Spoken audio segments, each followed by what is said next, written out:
Hey everyone, and welcome to a brand new video. Thank you so much for clicking on it. Tonight we have 2 hours of stories. I hope you all enjoy them. If you do, please be sure to drop a like rating. I'm actually the like monster and I'm very, very hungry. Subscribing if you are new is also very much appreciated, as I post content just like this all of the time. Sit back, do whatever it is that you do to relax. I don't judge. And as always, I hope you all have a great night. You better have a great night.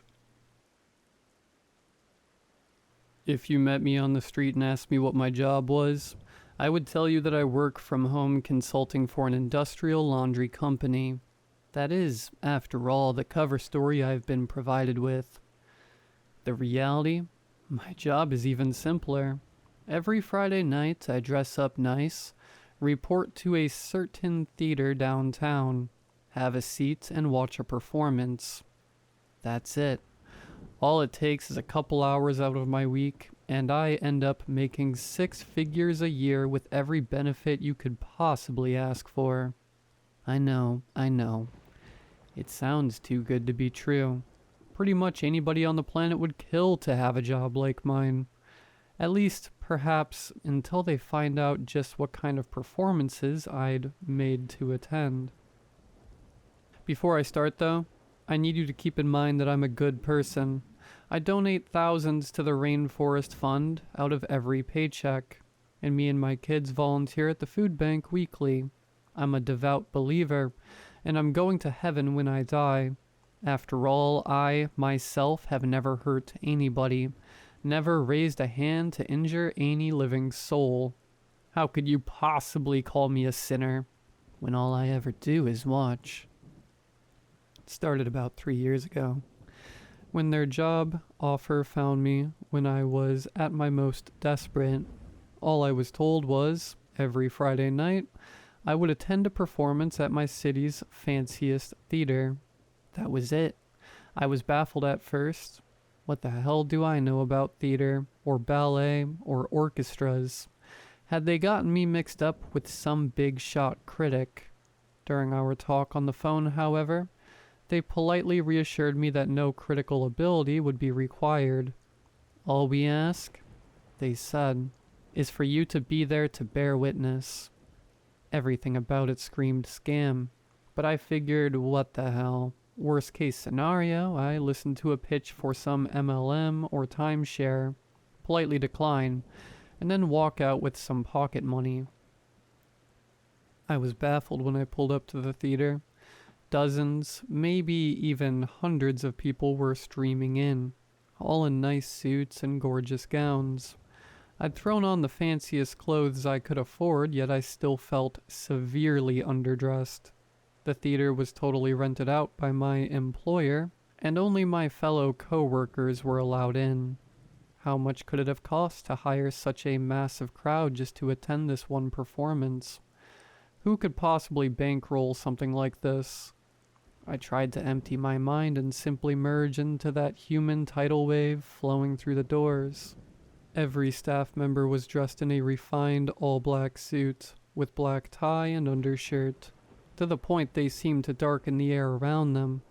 Each wore a white comedy mask, the neoprene stretched into a grin of perpetual laughter, which struck me as almost mocking.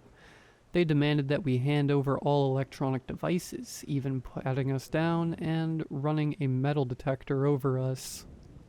Then they reminded all attending not to leave their seats under any circumstances during the performance, recommending we take bathroom breaks before the show started, and to remain quiet and to keep our eyes open. They kept repeating the same mantra: no distractions, no diversions, no lapses in concentration. Remember, you are here to bear witness. If I'd been alone, I would have left right then and there. There was a tickling in the back of my brain, some primate part of me screaming that there was something terribly wrong here. But mob mentality is a hell of a thing. Everybody else seemed calm, nonplussed, handed their phones over without a fuss. There were a few holdouts, probably other newbies like me, but eventually they too relented. If everyone else is going along with it, I figured, why shouldn't I?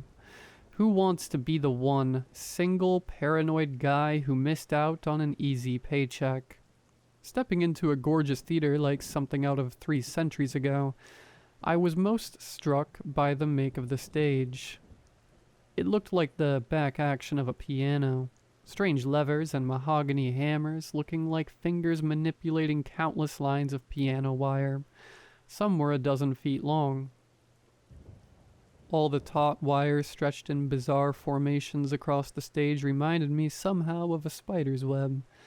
I could not fathom a machine so complex, yet with such little apparent purpose.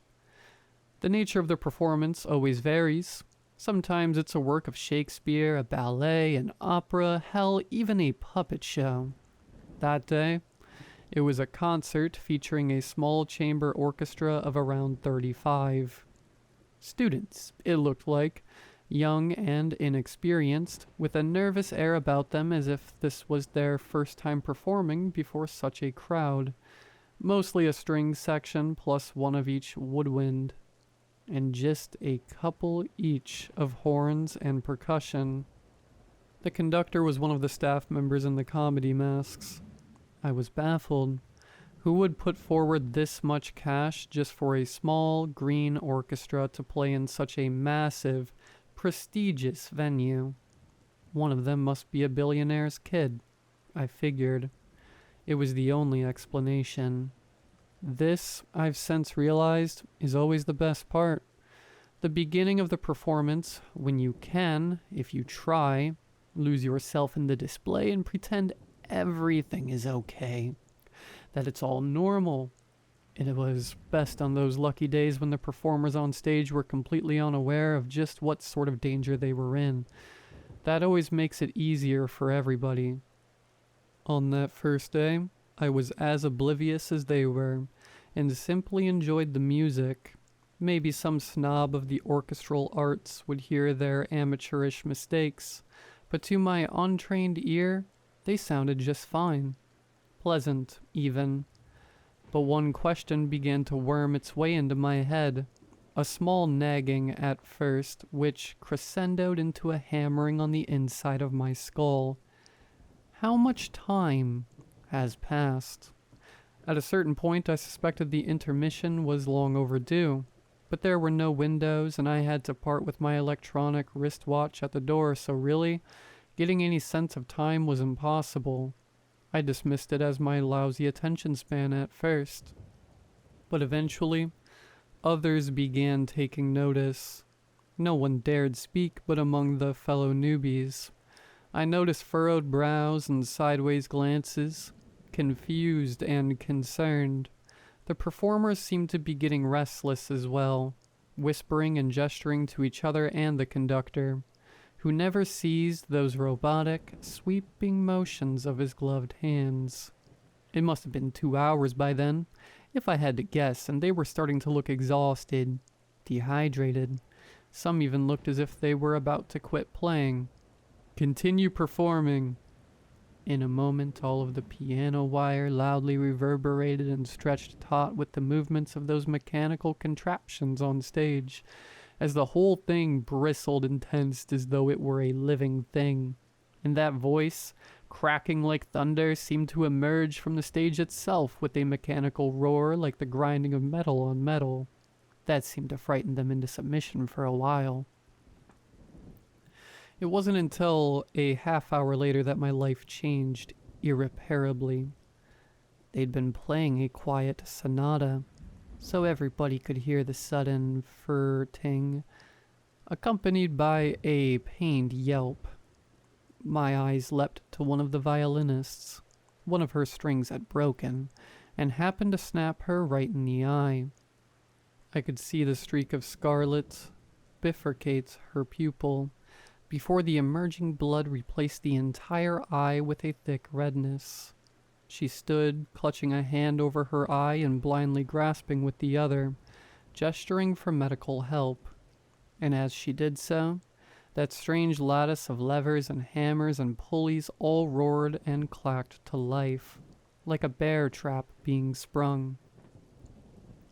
The machine's efficacy was just as sudden, just as brutal.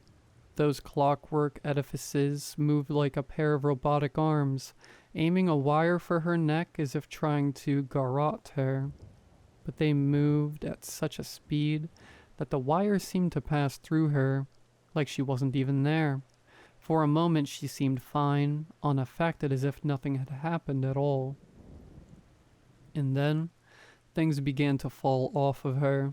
Her head severed at the neck, alongside the hand she'd been holding over her eye, and the very fingertips of her other hand, with which she'd been grasping a little too high. All had been cut cleanly, with surgical precision. Time seemed to slow as they all went clattering wetly to the floor, and the girl's body soon followed, as if it took a few moments for gravity to set in, or perhaps for her body to realize she was dead. It happened so fast. It was hard to be properly horrified. It was more like, oh, maybe. Everybody stared at the chunks of meat that had once been a promising young woman with hopes and dreams. That spider web of wires was still rumbling and shaking all around them, and the mechanical voice roared once more. Continue performing. They were given no further warnings. A few of them jumped from their seats out of sheer instinct, not even thinking. None of them made it more than a step before the wires divided them in twain. The rest just kept playing exactly as they had been, as if their brain froze up at what they'd witnessed and simply ran on autopilot, until their faculties slowly returned to them and they realized that this instinct had saved their lives. Where once beauty filled the room, now the orchestra had been reduced to a discordant sound like a long, shuddering whine, like a mocking parody of music. They gripped their instruments with trembling, sweaty hands, playing just well enough to avoid stoking the ire of those quivering wires stretched taut all around them. They realized, gradually, that they were allowed to speak. Immediately they began wailing hard enough, almost to mercifully drown out that dismal cacophony that was once music. Some begging and pleading with the staff, others screaming out threats. Be they legal or physical, nothing they said could shake the masked men and women in the slightest. They stood at order like statues, unflinching. Realizing this, they turned their attention to us. A wall of red, weepy eyes scanning the crowd for any hint of mercy, begging us to band together against the staff, calling us all sick for just sitting there and watching them die. A blonde woman on violin had the most genius and cruel strategy of all. She merely began telling us about herself, everything she could think of, poured out between sniffles and tears. My name is Vera Hayes. That's my husband over there. She gestured to a dark-haired man on drums. He'd been the quietest of them all, seeming to be saving his strength. We have a little girl. She's 8 years old, and she loves her mama and papa. Her name is Lucy. She loves horses. I was saving up to maybe give her riding lessons one day. I desperately wanted to cover my ears, but knew it would be against the rules. Why can't she just shut up? I thought bitterly, grinding my teeth. I truly hated her more than I'd ever hated before. But why? Some dim remnant of my reason asked. She's a victim here. She's done you no wrong. But I realized. I hated her because she kept reminding me she was human. Reminded me of what I was doing to her. What we were all doing to her, sitting here in complicity. And it almost worked, too. I almost resolved to save her, but then came the boom of a gunshot from far behind me. The shot had come from someone standing amid the upper gallery, I was certain. I almost made the mistake of looking back. Instead, I kept my eyes locked forward and merely imagined who it was that just had their brains splattered across the seat.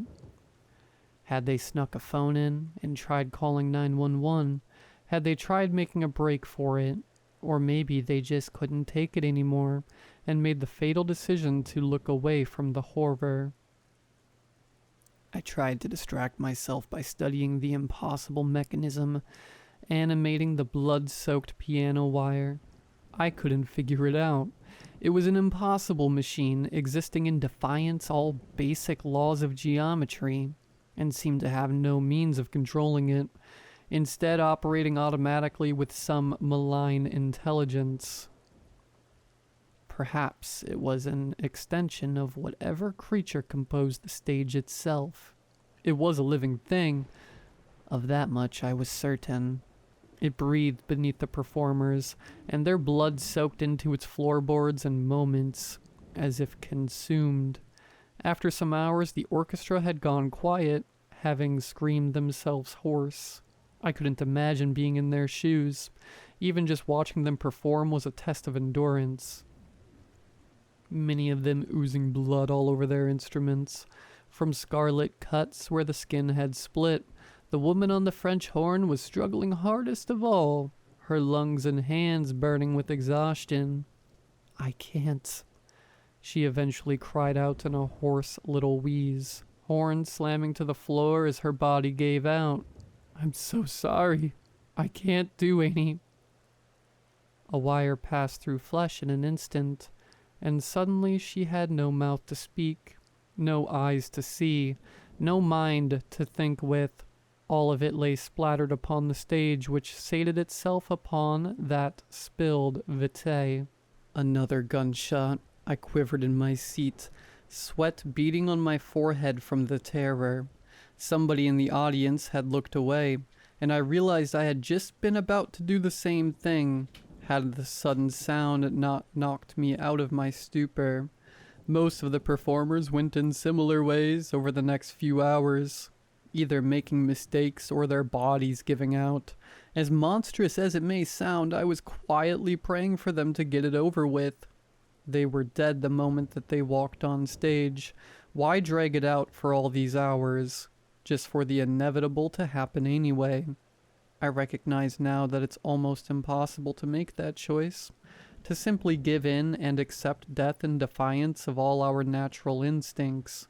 But the auditorium now reeked from audience members avoiding their bowels, and the woman next to me just wouldn't stop crying, wouldn't stop at all.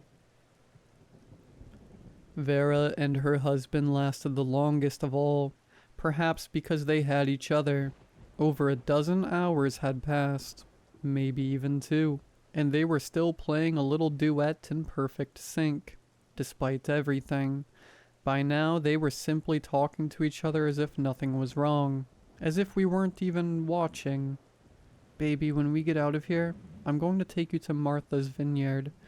I know I've been saying that for so long, but God, I wasted so much money on that stupid motorcycle," he said.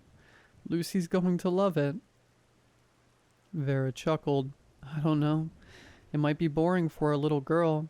Isn't it all a bunch of old people up there?" He laughed weakly. Maybe in town, but you know her. Once you get her in the water, you can't get her back out. She's a natural-born swimmer, I swear. Think we'll see her in the Olympics someday." It was surreal to watch, like I was peeking in on a private conversation a couple was having in their own home.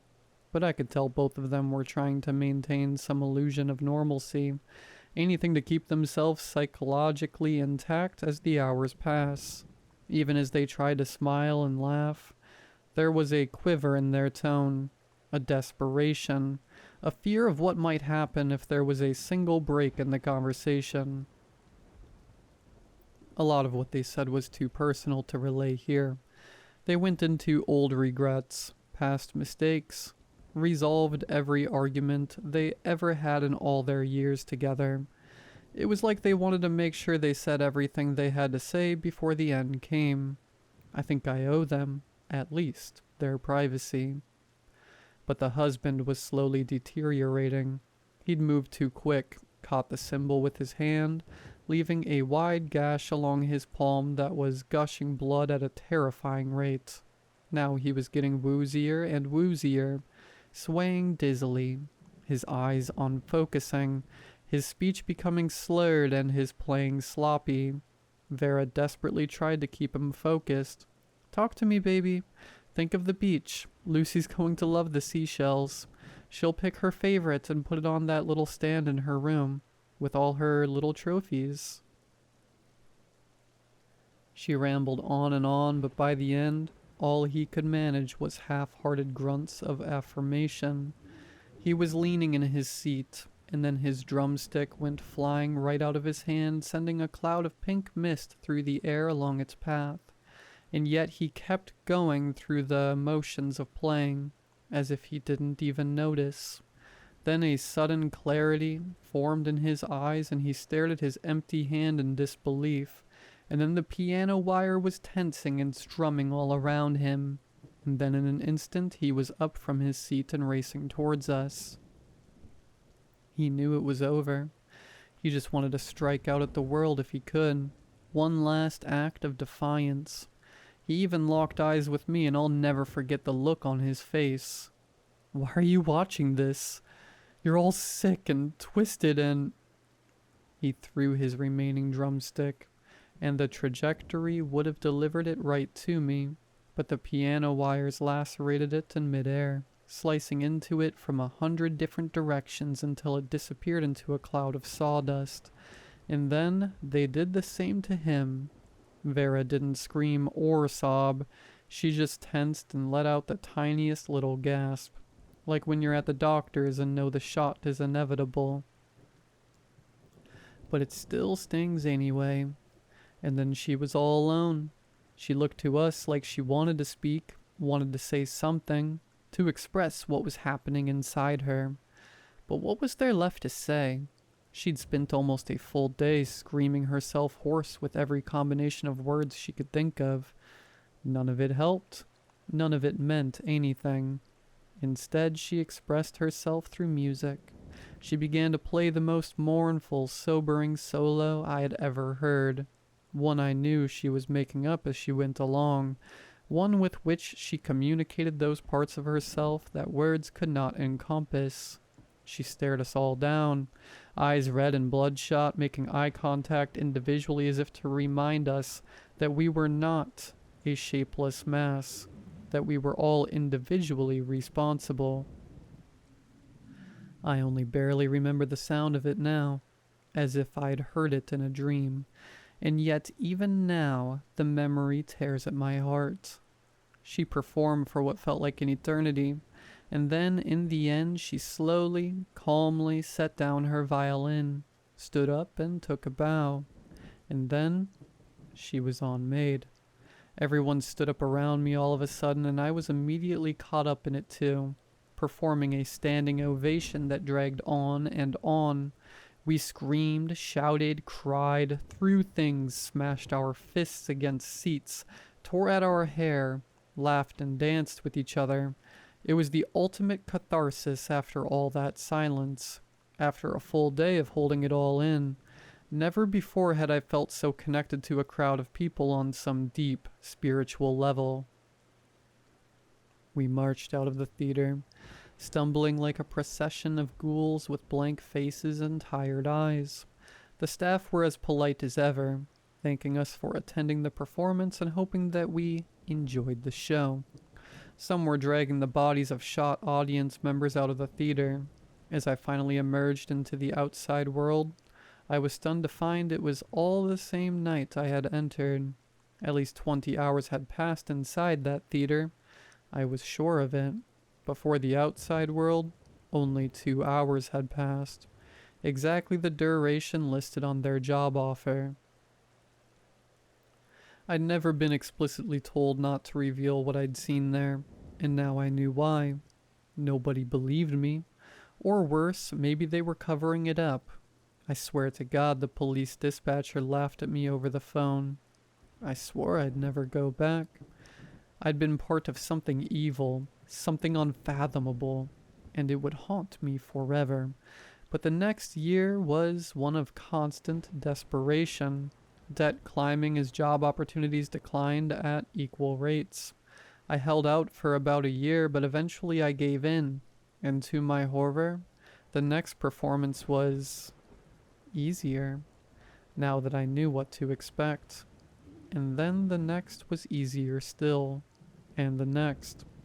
The performance is always different, but the end result is always the same. I have to remind myself that I'm not culpable for what they're doing there. All I do is watch. We watch people die every day, in the news and online.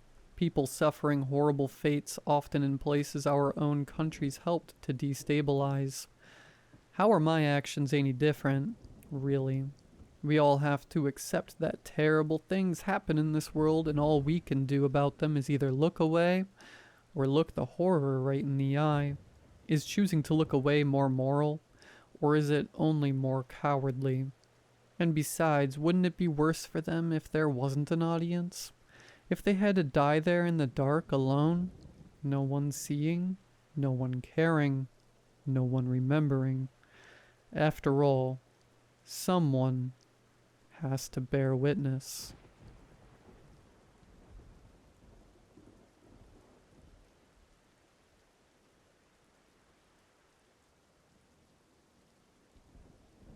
This is a collection of posts from the forum Redacted from the user Redacted. Names of persons and locations have been either changed or redacted for safety. All hyperlinks have also been disabled. Post 1. Found an old ham radio. What are the basics? I should know. Date 17/6/2023. First time poster on Redacted. Hopefully you guys are friendly. I just have some basic questions when it comes to maintenance and care for old ham radio transmitters. I got my hands on a set from my uncle, who sadly passed away recently. While we were cleaning his house, I managed to snag the beauty from his attic. He was never in the army or anything, but he liked collecting old stuff. I guess I take after him. So, I was able to get this thing working. Took a few days of painstaking research to figure out how much power this thing needs, and what parts are likely to break. I was able to Google the really basic stuff easily enough, but I'm sure there are things only you guys would know about. So, here I am, a ham radio virgin. What are the basic tips and tricks I should know if I want to use it properly and maintain it? Signed, James. Post 2.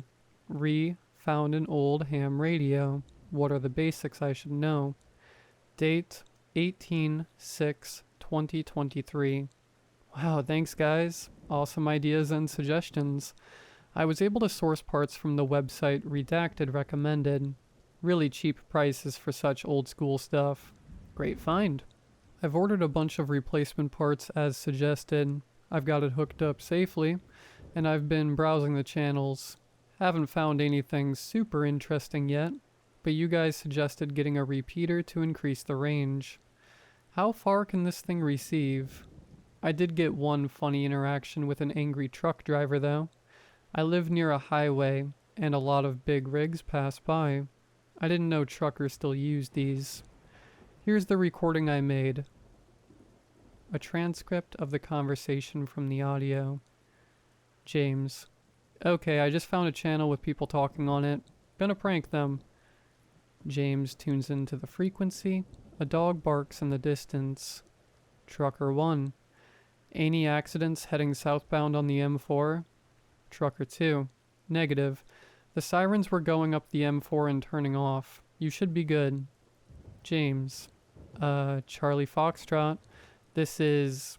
Can I take your order? James laughs. James.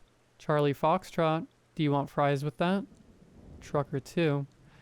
Get off this radio, kid. James laughs loudly. James. Got him. Anyway, that's it for now. So yeah, hopefully after I replace some of these parts, I'll be able to get a better signal, even with the highway so close. The audio quality was pretty bad. Thanks again. Signed, James. Post 3. My parts are here and the range has increased, picking up so much more. Date 25/6/2023. First off, I have to apologize for the prank I pulled earlier. I should have realized that enthusiasts like you lot don't mess around like that, and are here to document more serious things on the waves. In other news, after some trial and error, I've managed to replace most of the decaying parts with brand new ones. I didn't even know they made these components brand new anymore. I even managed to get my hands on a repeater. The sound quality has exceeded my expectations, and now the dials I replaced actually move properly, with the needle matching the frequency. For a beginner at airwave surfing, I think I've done pretty well. So here are a few things I've picked up over the radio. I've tuned into my local radio broadcast, but unfortunately, I can't transmit anything back. Not that I would, but it's a shame. There's been a lot of trucker talk about accidents and stuff, and I think I might have stumbled upon one of those pirate radio stations you all talk about. I live in Redacted, and it's a very mountainous region. Radio signals struggle to make it past the massive stone monoliths, and the infrastructure around here is pretty weak. I guess with the rise of Wi-Fi and all, there hasn't been much need for improvement.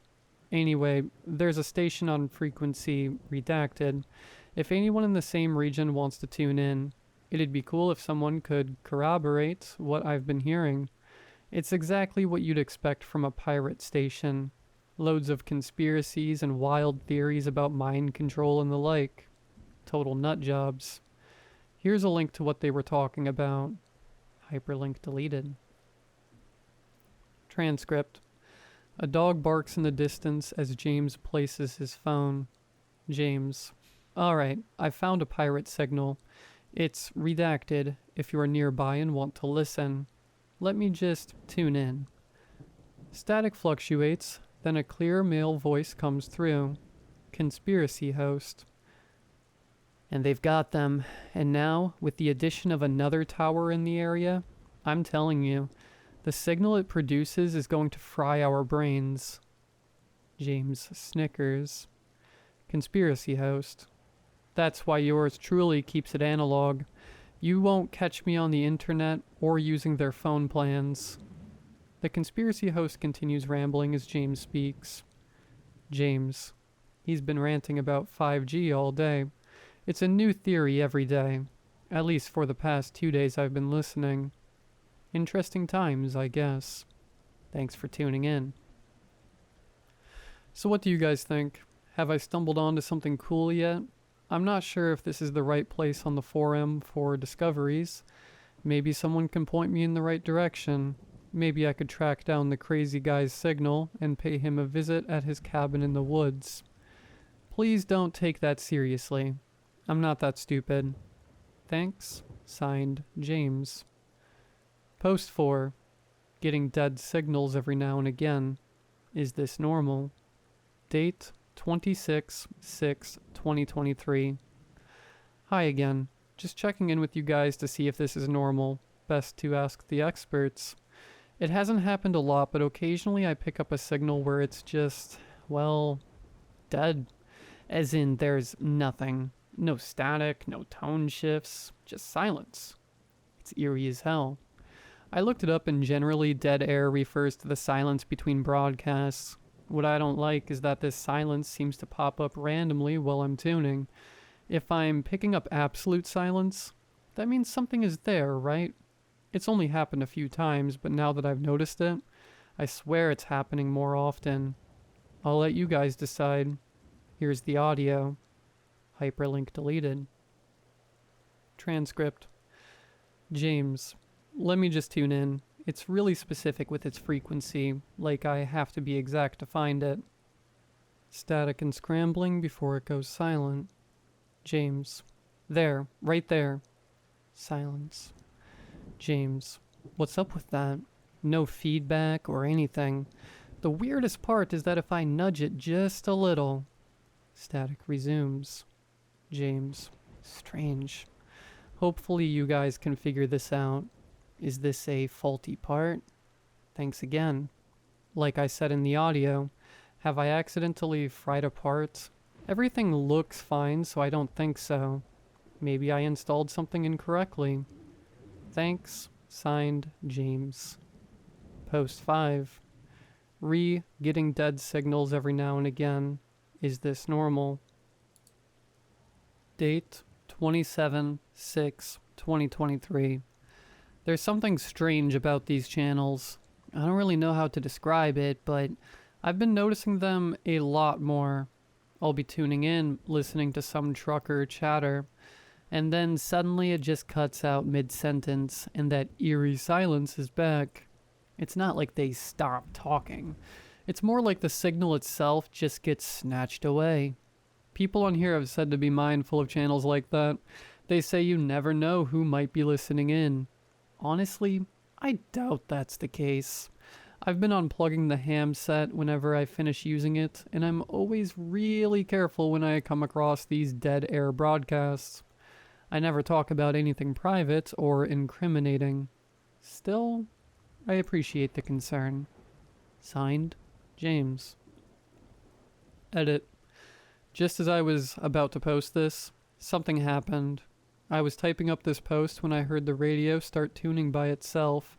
There was flickering static and that high-pitched whine before it went completely quiet.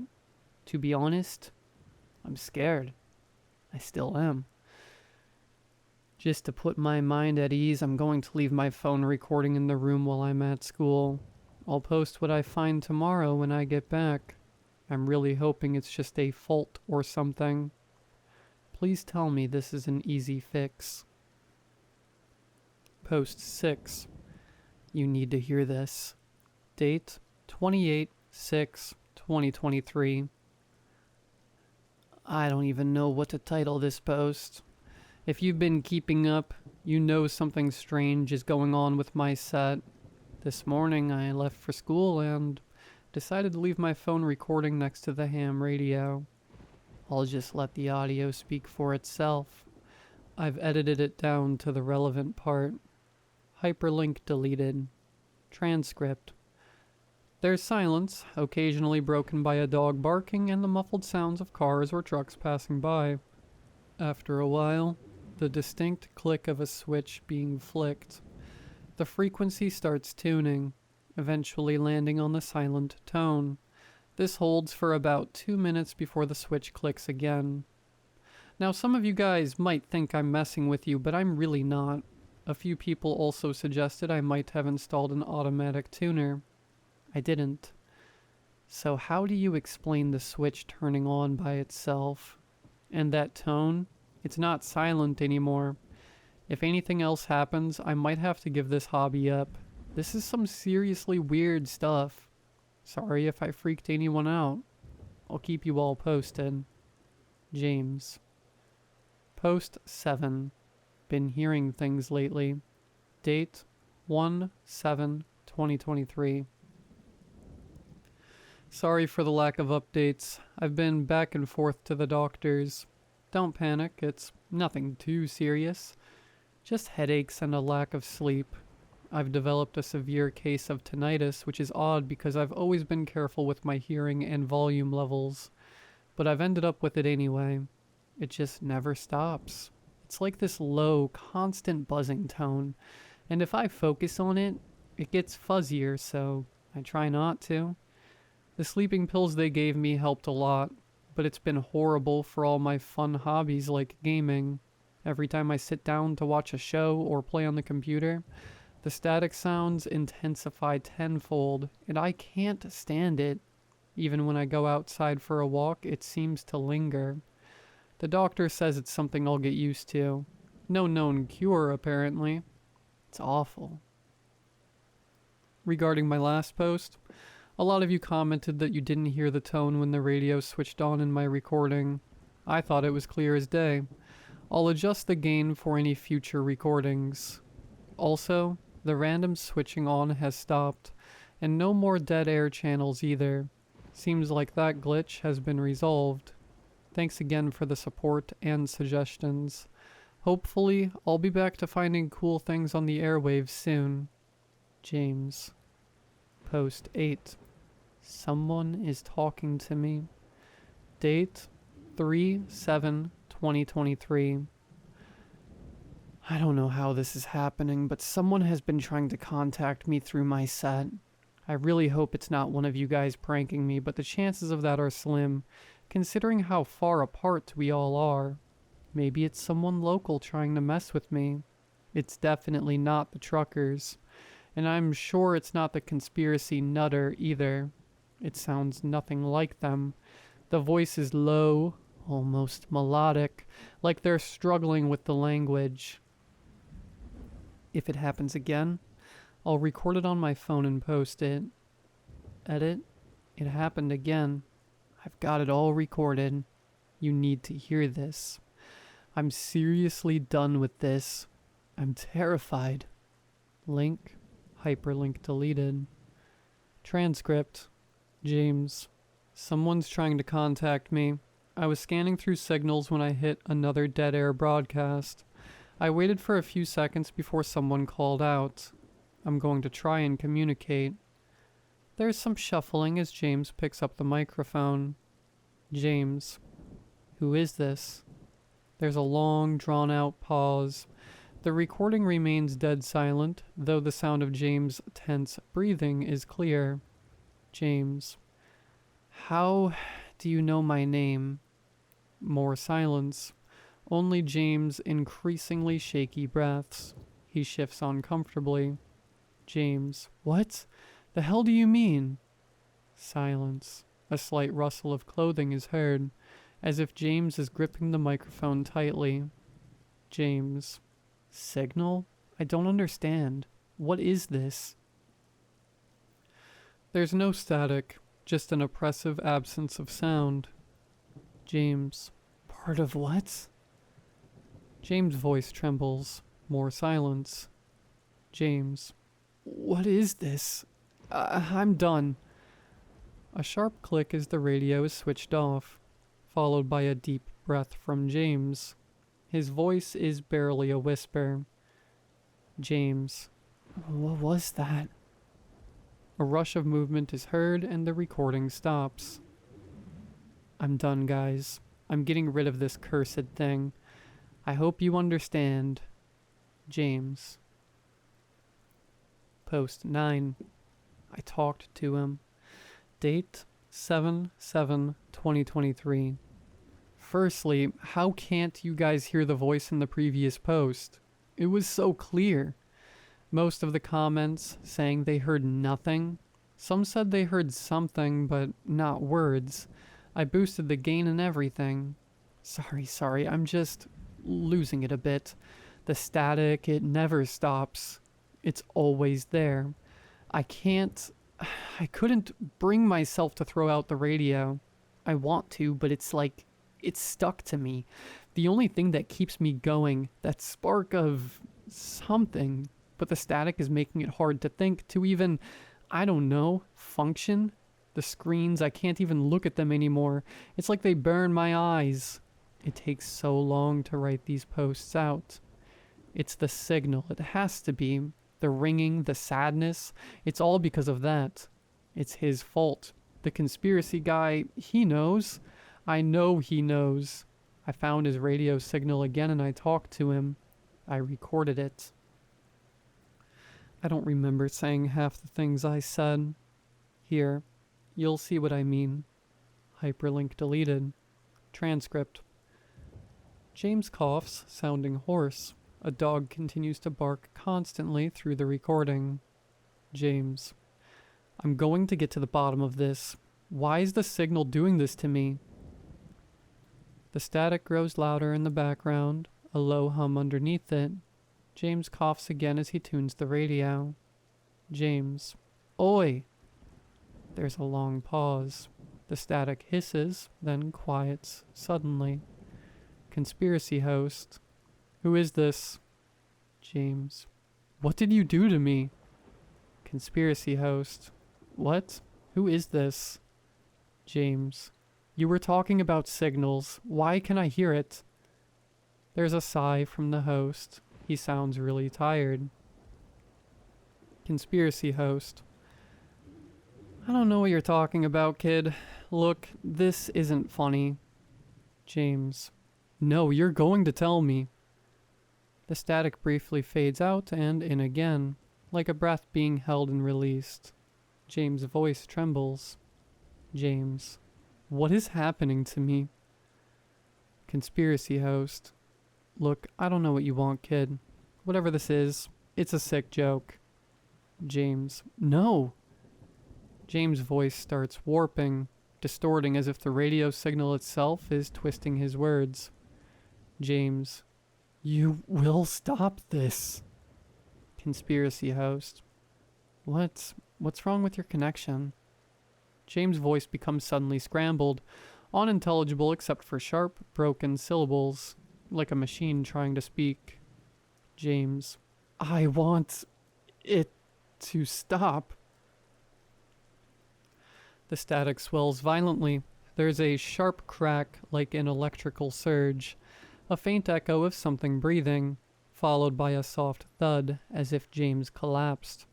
There's silence for a full minute before a distorted breath is heard. The recording ends. What is happening to me? Please, someone help me. Post 10. Can't sleep anymore. Date 8/7/2023. I've been sick. I can't go outside. The sun, it burns, even through the curtains. I can't stare at screens either. The brightness, the flickering, it's unbearable. My phone's the only thing I can look at now, but not for long. I had to turn off the cellular activity. I only used the Wi-Fi. The buzzing, it was like holding a swarm of wasps near my head. The noise hasn't left. It's constant, gnawing at me from the inside. Sometimes I get so dizzy I throw up.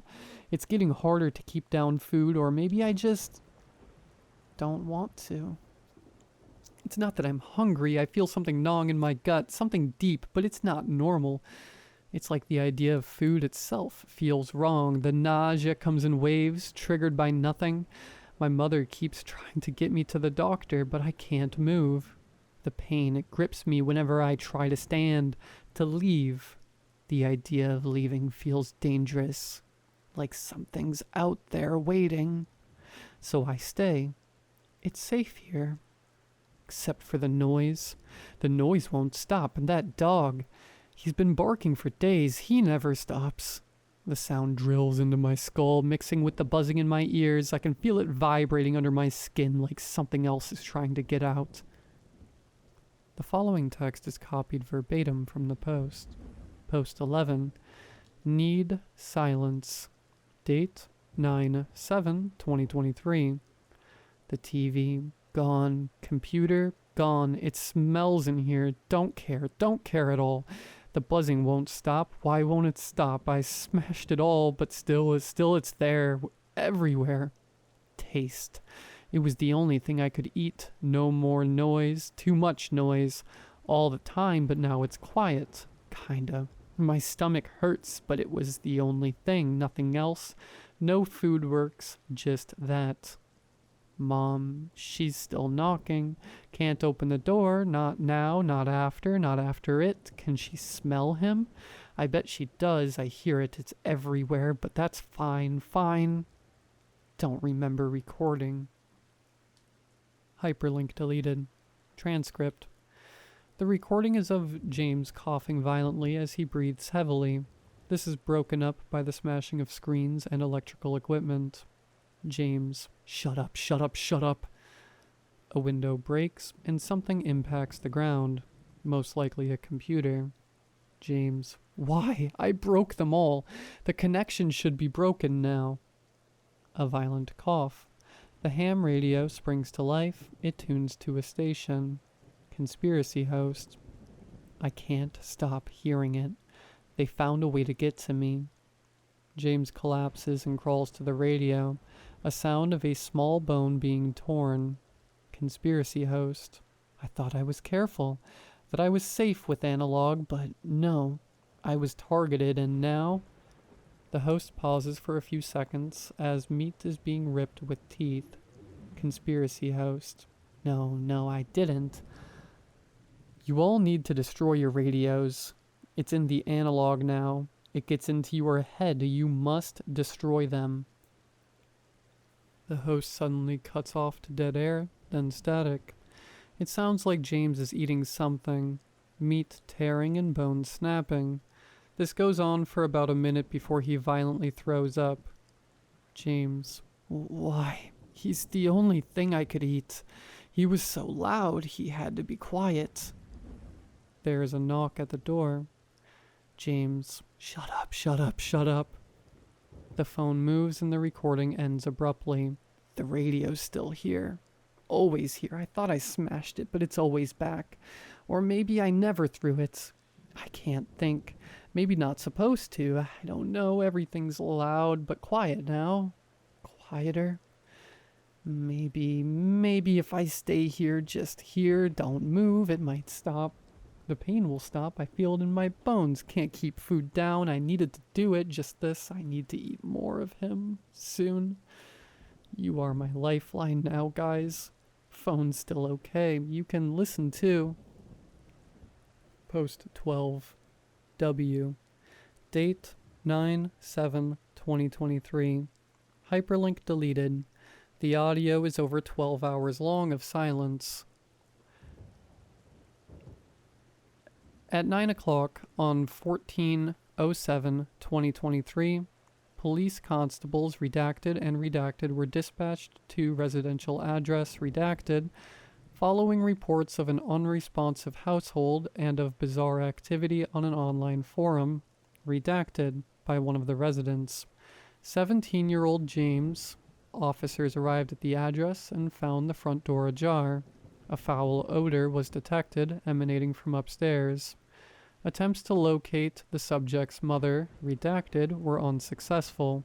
Neighbors reported last seeing her on 10/07/2023. Officers proceeded upstairs. The door to James' bedroom was closed upon arrival. Inside, the corpse of James was located. Multiple lacerations over his body. His head was eviscerated, face was torn open, skull splayed apart. The victim's brain was missing. Gorge marks inside the skull. Officers observed blood trails leading to the window. The corpse of a small terrier was also located, dismembered and in an advanced state of decay. Officers observed numerous human bite marks on the corpse. Significant damage to the room's contents and structural elements, including deep scratches along the walls and torn mattress and bedding. The bedroom was strewn with broken electronic devices, television, monitors, frayed cables. Officers observed parts of a personal computer smashed on the ground in the backyard, beneath the bedroom window, which was broken. The computer appears to have been thrown through the window. Officers located an undamaged ham radio set, with a number of small tools and radio parts placed neatly beside the radio. The radio set was turned on, broadcasting on an open frequency. Officer redacted reported hearing a buzzing sound emanating from the radio. However, Officer redacted did not hear the sound. Conclusion. The case remains open. An active search for the mother is ongoing. Initial inquiries suggest James had recently displayed signs of escalating psychological distress and violent outbursts. The cause remains undetermined pending further interviews and gathering of evidence. The residence at redacted has been quarantined and put under Class BSL-4 biohazard restrictions until the case is concluded. Further investigation required on extent of distribution of the posts on the forum redacted. End report.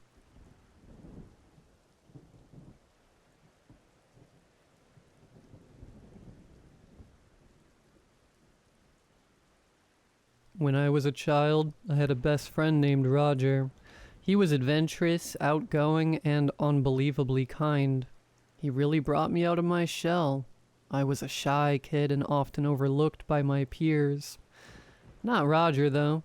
He always knew how to get me engaged and excited. I miss that kid. We loved exploring. I was always curious, and he loved the adventure and excitement. We lived across the tracks from the Rougher side of town, but we didn't mind. It had the best exploring, lots of abandoned buildings and forgotten streets. It was on that side of town that we came across the cellar. It was so odd, since the town we lived in didn't have any basements. Something about flooding, I don't know. But it was the first set of cellar doors either of us had ever seen.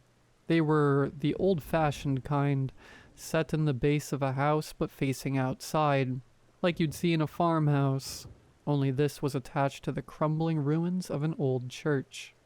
Roger and I examined the doors, rusting iron with a padlocked chain wrapped around the handles. The padlock was just as old and rusted as the door, and I saw the mischievous gleam in Roger's eye as he turned it over in his hand. He was a resourceful kid, and quickly found a discarded piece of rebar nearby. Again, not the nicest part of town. He jammed it into the arch of the old padlock and began twisting. After a few turns, the rusted metal sheared and the chains fell away with a clatter. I looked around nervously to see if anyone had heard, but there was nobody nearby. I peeked around the corner and the only person I saw was an overweight clerk through the window of a nearby drugstore. He hadn't seemed to notice. The doors of the cellar were rusted shut, and it took the combined effort of Roger and I to wrench them open. Once we had, the darkness beyond seemed to quell even Roger's adventurous spirit. I remember him trying to get me to go first. I remember calling him a chicken. That seemed to go to him well enough, because he puffed up his chest and strode down the creaky wooden stairs. I couldn't just taunt him and stay behind, so I followed him down. All things considered, the cellar wasn't particularly notable. There were some interesting things, like old sacrament trays and Bibles, plenty of cobwebs, a weird red book. It was creepy, sure, but nothing too out of the ordinary, except for the other set of cellar doors. It was on the opposite wall from where we came in. These were locked too, but from the inside, with a metal handle attached to a locking mechanism. I remember Roger turning it, the squeaking metal setting my teeth on edge. I assumed it led into the decrepit building, so I was surprised when it creaked open to reveal the same street that we had just been on, except everything seemed different. The most striking difference was the fact that the sky was a deep red, the trees were leafless and black, the streets were cracked and shadowy. It brought such an ominous feeling that I had never known. But Roger was brave and I was curious, and we had each other. Together we ascended the steps and stepped into this dark world. The first thing I noticed was the church, not crumbling but erect and looming. Red bricks trimmed with black iron stood tall before us. The bell tower was ringed in upside-down crosses. Roger and I backed away, and I instinctively looked to the drugstore that stood across the street. It was there, still occupied by the overweight attendant.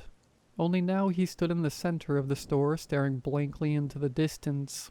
At least, for a moment he was. Then he snapped his attention directly to me, and a strange expression overtook his face. I could not discern it from where I stood, but I knew it to be unnatural. I yelped and turned to urge Roger to get back into the cellar, but he wasn't beside me. I looked around but could not find him. I assumed that he had returned to the cellar, and I rushed over to check. The doors were closed, and no matter how hard I yanked, they would not budge. I called out to him. I yelled and told him that this wasn't funny, that he needed to open the doors. I shouldn't have made so much noise. I heard shuffling from around the corner of the church. I was frozen in fear. 10 years old and alone in a hellish version of my world. I won't deny it. I cried for my mother then, and the worst part, the shuffling, it was her. Only it wasn't. She beckoned me over from behind the corner of the church. She whispered sweet words on the wind, but her face was wrong. Her eyes were black and her mouth was too wide. "Come to the feast," she had said. There was blood dripping down her unnaturally long chin. I could see past her shoulder. A crowd, a horde, all clustered together, tearing into something that I couldn't see. I began to cry. I wrenched on the cellar doors. They moved a little, but not enough. My mother slunk toward me. Her body was lithe and slender, but disproportionate. Everything seemed too long. Then he was there. Roger was beside me, pulling on the cellar doors. Together we managed to get them open and we dove inside. They slammed shut behind us on their own accord. We dashed out of that place and we didn't stop running until we were on the other side of the tracks. When we stopped to catch our breath, I finally got a good look at Roger. He did not seem the same. His clothes were the same. His voice was the same, but his eyes, his features... He smiled a too wide smile and stroked my face once. Then he turned to leave. Every day I have struggled with my decision to say nothing, to not go back and look for my friend. Worry haunts me that he roams that hellscape alone and afraid. But a part of me knows he isn't alive anymore. As for Roger, well, he tried to fit in. For a time, however, his unsettling demeanor was impossible to ignore. Everything was changed. The way he looked at people, the way he moved. He almost passed as the real Roger, but everyone noticed that something was off. Even still, the news of his parents' dismembered bodies found in their bed shocked the entire town. Nobody saw Roger after that. There was a statewide manhunt, or child hunt, really. But he was evasive. I saw him once, though, outside my window in the dead of night. I woke to that ominous feeling of being watched, and I saw him there staring in, grinning his too wide smile. He waved at me, breathed fog onto my window, and wrote something in it with a skeletal finger. I pulled the covers over my head and called for my parents. At first they thought I had a nightmare. The trauma of the murders was so fresh after all. But then I pointed to the window. Written in the foggy glass were the words, "Thanks, friend." The cops came and scanned the property, but they of course found nothing. That was years ago. Sometimes I feel like I see him on the street, grinning at me from a distance, but whenever I try for a closer look, he's gone. I know he's still out there. I know because I've received many more notes, sometimes handwritten in the mail, sometimes scrawled on my driveway, once keyed into my car, all saying the same thing. Thanks, friend. That and the murders that seem to follow me around, one every year. Dismemberment. I don't know what I unleashed that day, but I know it isn't my friend. And what's worse, I don't remember locking the cellar door behind me.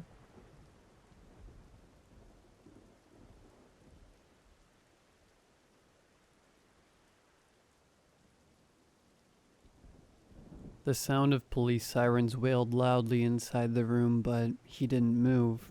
To be honest, I'm not even sure he blinked.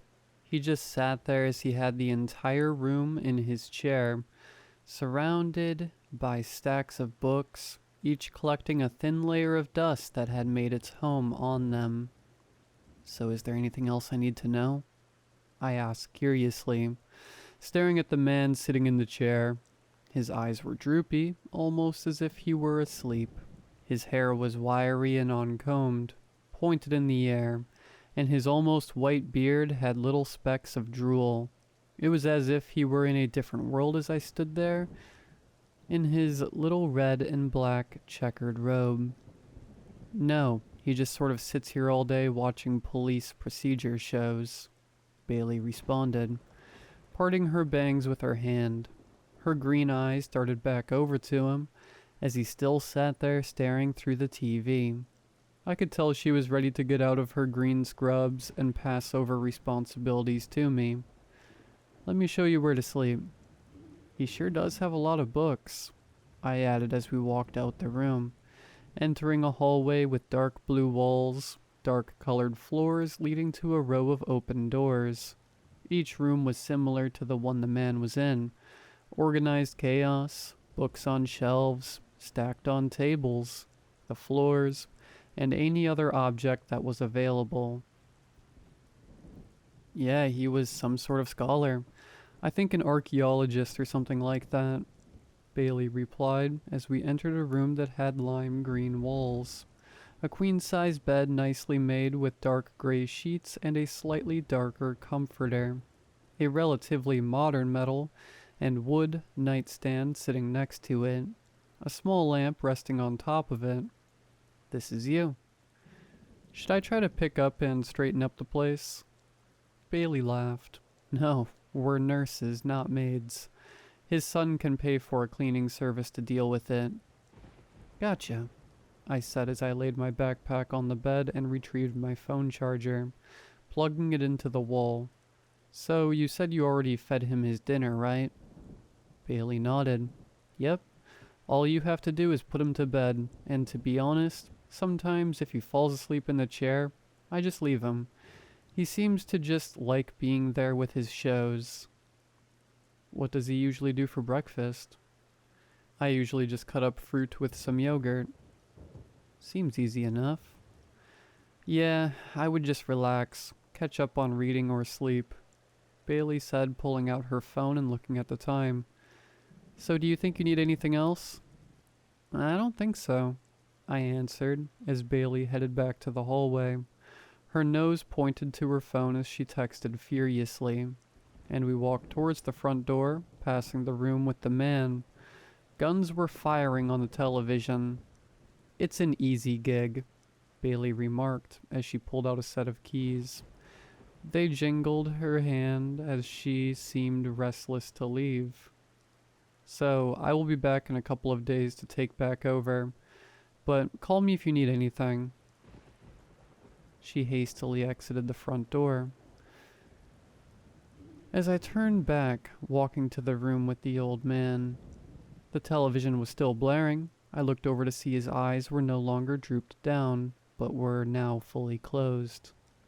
It looked like my night was going to be easier than I thought. I waited for a few moments before a dull snore came from the man. I debated whether to turn the television off, but decided to not bother before heading to my room, quietly shuffling to my room as to not disturb him. The bed was actually more comfortable than I expected, as I began to scroll TikTok to relax. It groaned as my eyes began to open. I watched the door crack slightly. The room was now dark. I must have dozed off while on my phone. My eyes were blurry, but the sound continued as the door opened further. Hello? I asked quietly, debating whether it was an old house settling or someone like Bailey checking in on me. A light scraping noise came from somewhere I couldn't quite pinpoint. It was unsettling enough for me to reach to turn on the light. I sat up in bed to see something was out of place, but there was no one in the room with me, nor anything that could be making the scratching noise. I got out of bed and stuck my head out into the hallway. It was dark except for the glow of the TV screen from the man earlier. I could hear a faint sound like people talking, as if he were deep asleep with the show still on. I closed the door and settled back into bed, turning off the light and beginning to drift off again, when the door slowly opened once more. The creaking sound became louder as I heard the doorknob hit the wall. There he stood, the old man. His eyes were no longer closed or droopy, but open wide like a startled animal. He hunched over and slowly walked into the room with me. His hair was still standing and his robe dragging on the floor. He looked around the room, his mouth agape, studying it from the floor to the walls and even the ceiling. I almost said something before I noticed something. He slowly crept around the room before turning his sights on me. He held something tightly gripped in his hand, which made every hair on my body stand up and tingle. I could only get a brief glimpse, but it was enough to scare the hell out of me. A knife in his hand. I don't know why I pretended to still be asleep, but he inched closer to me, his eyes and mouth still wide open, as if he were walking like a zombie in the bedroom. He He stopped at the foot of the bed watching me as I pretended to sleep. I felt I was done for, but he just let out a strange chuckle before turning around and slowly shuffling out of the room. I laid there, my mind racing as I searched my bed for my phone, quickly grabbing it. While getting out of the bed, I quietly walked to the door, sticking my head out once again. This time I was greeted with creaks and croaks from wooden floors along with the sound of television. He was walking around, but I couldn't see him. He was in one of the other rooms. Where, though? I just knew I had to get out of the house as quickly as possible. I walked as lightly as I could. The sound of him walking was intentionally heavy and menacing. Wherever he was in the house. A few steps in, a loud sound came from underneath my feet. The hardwood floor had betrayed me with a light creak, but it might as well have been a scream. "You don't have to hide," a raspy, aged voice yelled as the footsteps picked up the pace, shuffling and dragging from somewhere nearby. I panicked as I pushed open another door in the hall and slipped in. "We can end this really quickly." The room was dark and musty. I could see the outline of a bed among more stacks of books. There were even books resting on the bed. It looked as if no one had used this room in years. "I'm going to find you," the voice shouted menacingly. The footsteps were coming closer. I had to hide as I looked around the room. Each piece of furniture, whether drawer, table, or even chair, had stacks of books upon it. I dashed towards the bed itself and crawled underneath, right before the door swung violently open. "Are you in here?" I held my breath, trying to hold back the urge to scream from the top of my lungs as I could hear him walk in.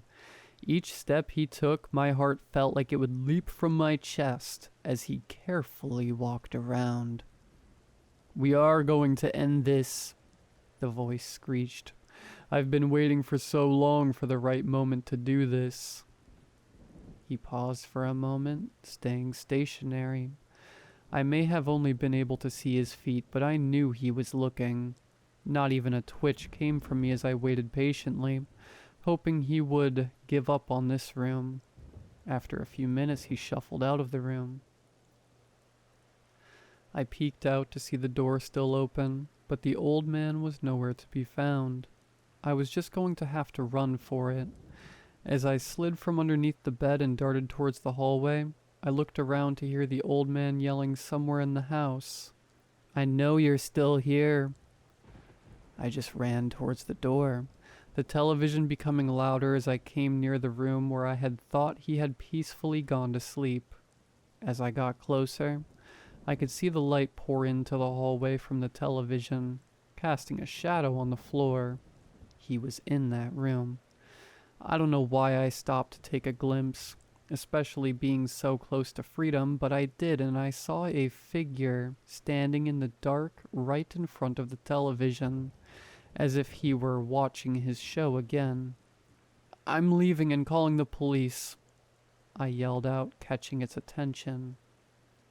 A strange hissing noise came from the direction as the figure began to contort, its head twisting around to reveal that it wasn't the old man. It was something else entirely. It started to move quickly. Each inch it got closer, sounding as if its bones were snapping. As it wobbled its way towards me, I noticed that its skin was a dark hue of green, and its mouth was covered in crooked and sharp teeth, but something was missing. It had no eyes, not even eye sockets. I started to move towards the front door again, but it moved faster than I could imagine. I felt wet limbs with a putrid smell grab onto me, tossing me down as if I were nothing more than a doll. "Get off me!" I screamed from the top of my lungs as the creature pinned me down and bit into the air with a frenzy. I kicked and squirmed, trying to free myself from it as its mouth started to move closer to my face. I closed my eyes. Then I felt something wet hit my face. I've been waiting for you to show again. The raspy voice yelped as I opened my eyes to see a knife's blade coming from its face, oozing a dark blood as it dripped upon me. Been a while, but I knew you would show up. The creature shook its head in a panic, releasing its grip from me as I crawled from its grasp. The old man took the knife out of the skull of whatever lay before me. He lifted the blade high above his head before striking down on the creature again, causing it to screech. He continued to do so, each sound coming from it, becoming weaker and quieter, before it finally quit making a sound and lay lifeless on the hardwood floor. I wiped the dark, bloody substance from my face and looked at the man, struggling to stand and breathing heavily as I leaned against the wall. What the hell was that? I cried out. That was called using bait.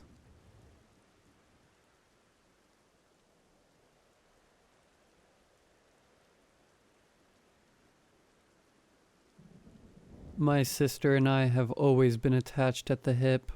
Literally. Being conjoined twins is like being in a lifelong three-legged race, except your partner is both your best friend and your worst enemy. You move in sync, but you also fight over every decision. Left or right, fast or slow, now or later. There's no escaping it. We share everything. Our movements, our thoughts, even our hearts.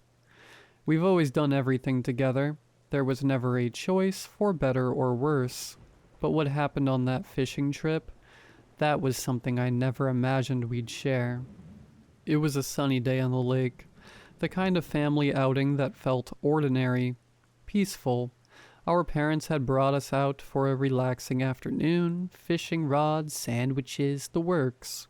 Mom was setting up lunch on the picnic table, and we were helping her, passing plates and cutting bread. One of us holding the knife, the other steadying the food. It was a routine we had perfected over the years. That's when the fox appeared. At first, it seemed curious, sniffing the air around our picnic, but then it lunged. I didn't even see it coming, but my sister did.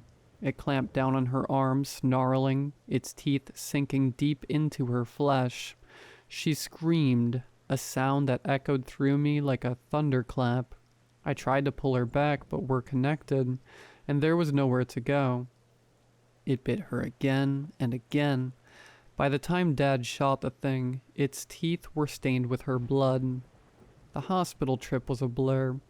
Doctors stitched her up while I sat there numb, tethered to her by our shared flesh, feeling her pain as if it were my own.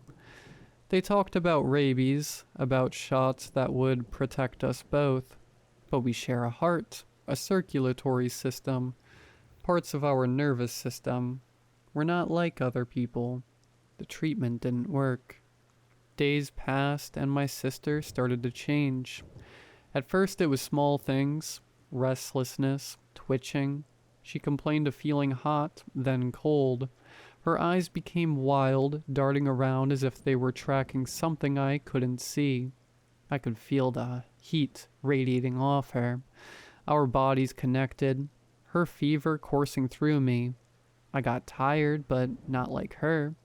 She wouldn't sleep, her muscles tensing, her breath coming in quick, shallow bursts. Then came the violence. One night while we were alone in our hospital room, she turned on me. It was as if something inside her had snapped. Her eyes, once so familiar, now gleamed with a terrifying primal madness. Before I could even call for help, she lunged at me, teeth bared, her fingers clawing at my skin. We fought, struggling against each other, but I couldn't escape her.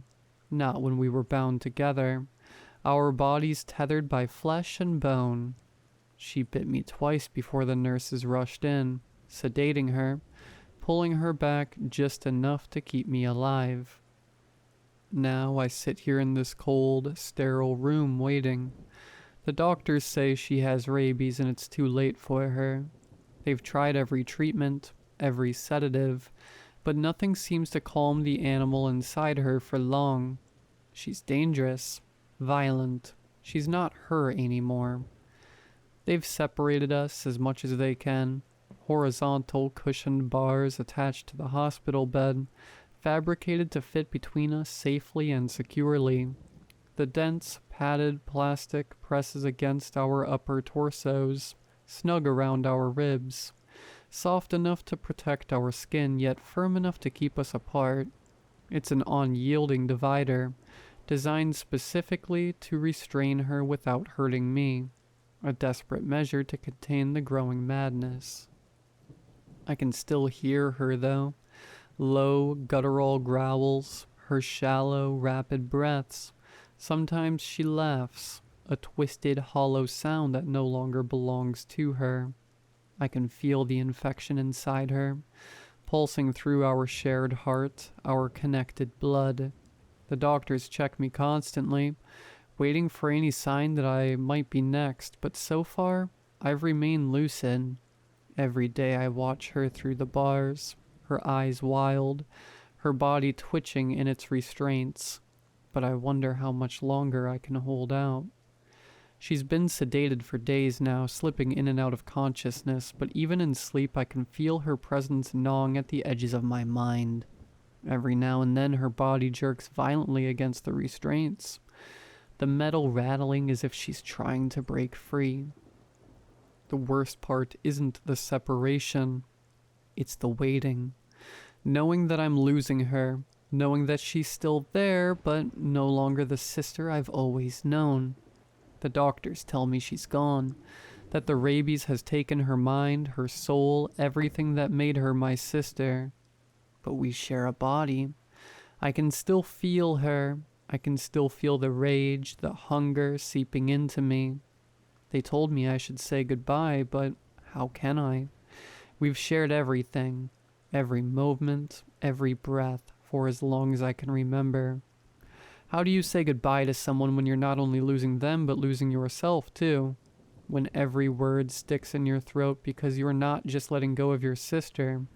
You're saying goodbye to your loved ones, to everything, before you even have the chance to mourn the loss of yourself. How do you face the end when it's not just hers, but yours too, creeping closer with every breath? Every time I feel our heart beat, I feel weaker. I whispered to her today. I told her I loved her, even though I know she's not really there anymore. I told her I'm sorry, that I didn't know how to save her. I'm typing my final goodbye, searching for the right words. The room is quiet, except for the faint hum of the machines around us. My hands tremble, the weight of everything pressing down as I try to let go. But then I feel it, a subtle, disturbing shift beside me. I glance over and my blood runs cold. My sister's wide, bloodshot eyes are open, staring at me through the cushion bars. Her lips curl into a maniacal smile, teeth gleaming in a way that makes my stomach twist. She doesn't blink, just keeps smiling as her body jerks harder, the restraints straining under her movements. I freeze. The words on the screen blur, my hand hovering over the keyboard, forgotten. My sister is awake.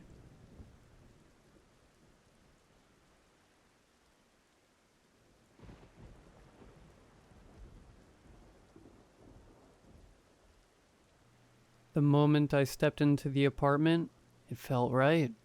It was small, yes, but it was mine.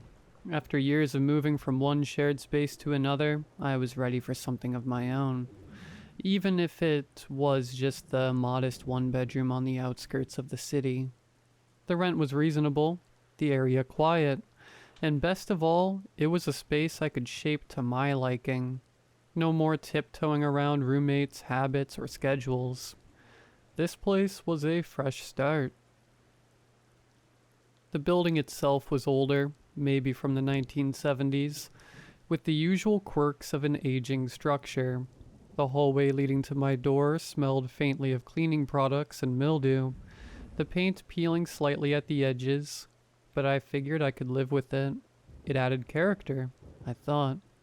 The apartment had a certain charm, too. Wooden floors, a decent kitchen, a view of the tree-lined street below. Nothing fancy, but comfortable. The first night after I moved in, I went through the usual ritual of unpacking boxes and arranging furniture. The work was exhausting, but satisfying. The routine of it kept my mind occupied, and by the time I finished, I was too tired to do anything but fall into bed. As I lay there staring up at the ceiling, I could hear the muffled sounds of the building around me, the hum of distant traffic, footsteps from the apartment above, and the occasional creak of the walls settling. It was normal. Old buildings made noise, I reminded myself. That's just how it is. But there was one sound that stood out. It was faint, barely noticeable at first, like a soft, rhythmic pulse. At first I thought it was coming from outside, maybe from the heating system or plumbing. I turned on my side, trying to ignore it. Moving into a new place can be disorienting, especially when you're not used to the sounds of the building. Eventually, exhaustion won out, and I drifted off. The next few days were uneventful. I settled into my new routine, going to work, coming home, and slowly making the apartment feel like mine. I found a local cafe down the street, started exploring the neighborhood a bit, and even managed to meet one or two of my neighbors. Everyone was polite, but kept to themselves. It was exactly what I wanted. Quiet, low-key, uneventful. But that sound, that faint, rhythmic pulse kept coming back. At first I only noticed it at night, when the apartment was still and there was nothing else to distract me.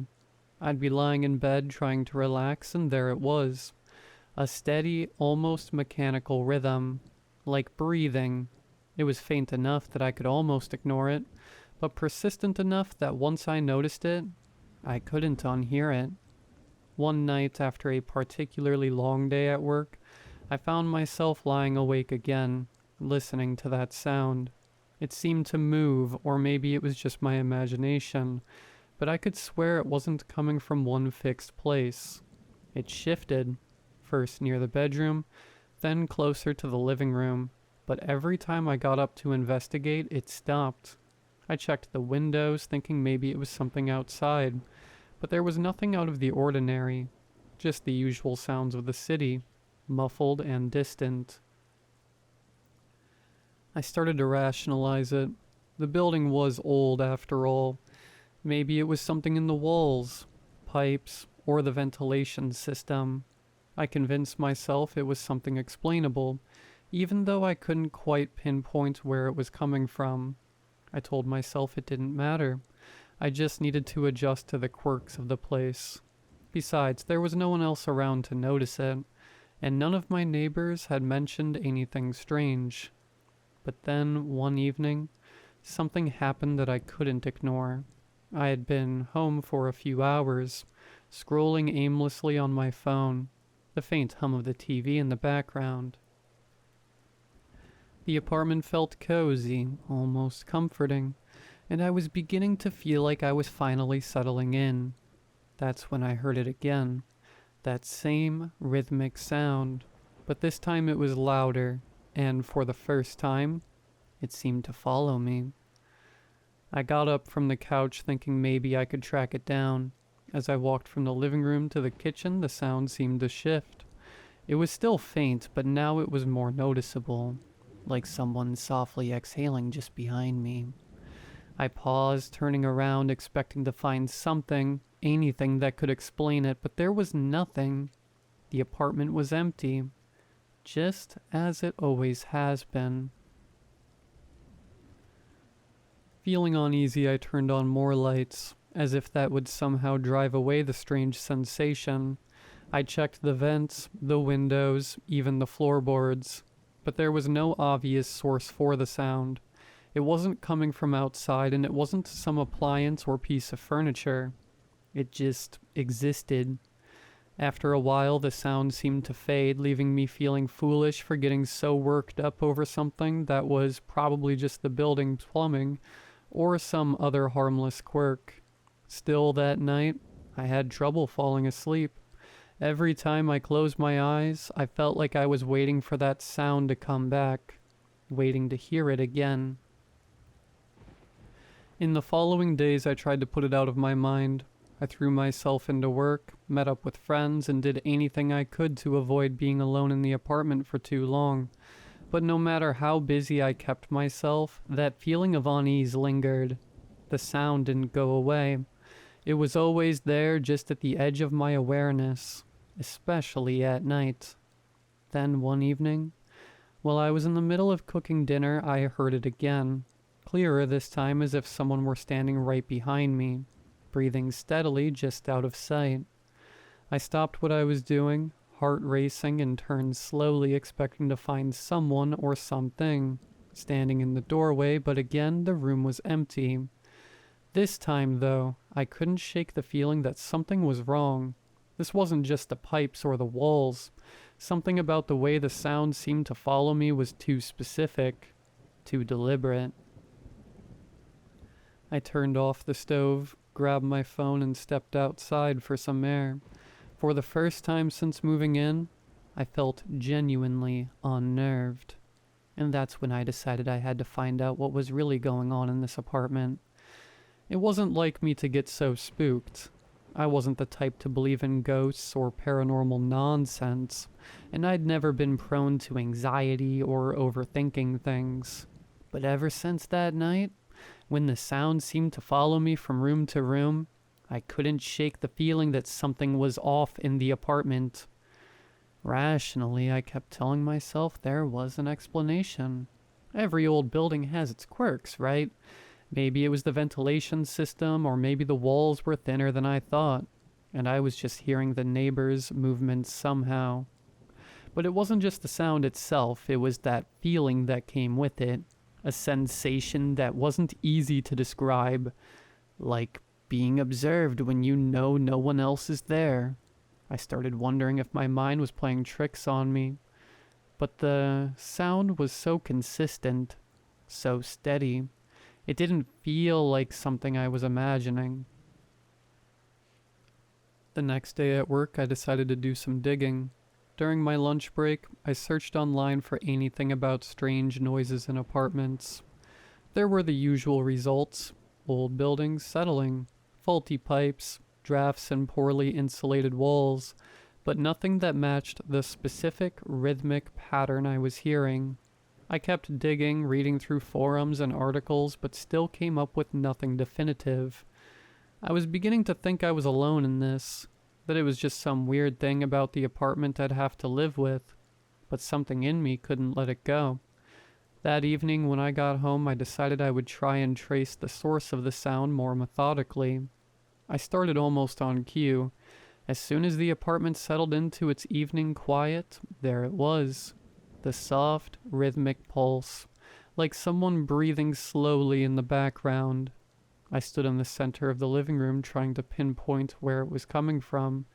It felt louder tonight, or maybe I was just more attuned to it.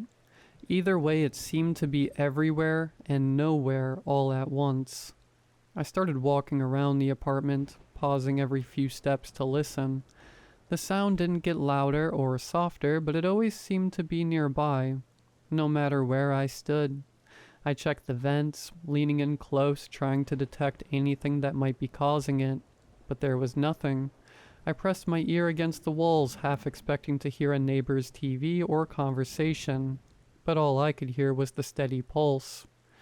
Growing more frustrated, I moved into the kitchen and turned off all of the appliances.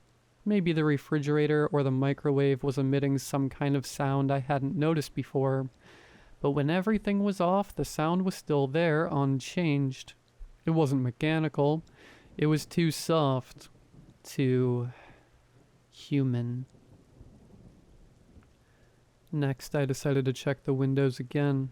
I opened each one, listening for any street noise, but the sound didn't seem to be coming from outside. I even went so far as to stand in the hallway outside my apartment, wondering if it was something in the building itself, but as soon as I closed the door behind me, the noise disappeared, leaving only the usual hum of the building. I stood there for a moment, breathing in the stale hallway air, trying to think of what to do next. I felt ridiculous.